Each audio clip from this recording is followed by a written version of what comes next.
I've come onto the exhibition floor to the firm FESTO coming from Stuttgart in Germany, and I'm joined here with Jonas Schimmele. Jonas, there are lots of stands around here with maker technologies and robotics. This looks like we've entered a German industrial hothouse. Looks like real engineering to me. Can you tell us a little bit about how some of these products have come about and maybe how they're being used or how they will be used in schools? So this is our brand new product. It's called Tech to Screen, and the idea is that we really can merge the theoretical world and the practical world together. So we won't have classes with workbooks and then afterwards you go into the laboratory because we really want to have already the theoretical part within the labs. So we do have an Apple iPad where we can learn the theoretical parts, and then we immediately can apply the just learned within the lab.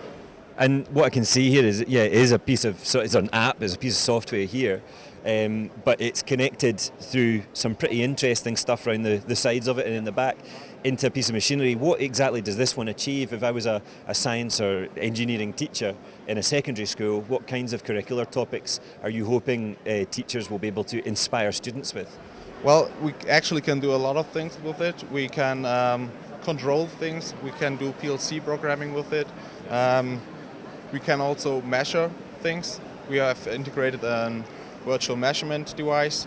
We also have included a QR code reader. So, for example, if a student has further questions for other components like a cylinder, he can just scan it and he'll get further information about the component itself. So the software is almost like a coach. It's trying to give as little as possible actually to the student, but then if they need extra help, they're able to identify that for themselves. And in terms of teaching style, when you've been prototyping these products with teachers, how has it changed the nature of the science lab? What was it like before, and what are you beginning to see now?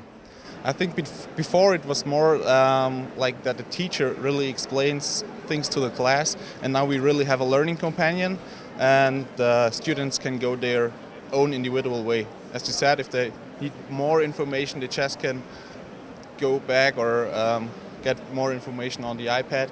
And I think the role of the teacher becomes more and more to be a motivator and also to be a supporter for the learners themselves. Now, this is a pretty new product for you. I imagine as well, it's a new product pretty much wherever you go in the world. This is a new way of looking at making, certainly, at robotics, at science. In the Middle East, and here at GESS 2016, you're working with an education philosophy that's very different from what you might find in Germany and Europe. What kind of challenges have you seen here in conversations with educators, and what kind of needs are educators here coming to you with? Well, I think there's also a change somehow, and I think there's also a stronger need for modern education, so we also can provide modern education to the region, and we want to try to support our customers here in the region. And how has GESS 2016 as a conference benefited your team today and yesterday, just in terms of understanding, I guess, your customers? What's been the big advantage for you coming here?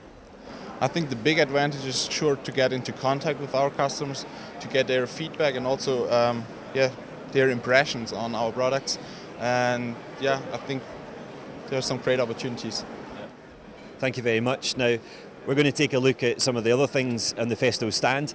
There are some crazy, kind of real-life looking robots that I want to go and have a play with.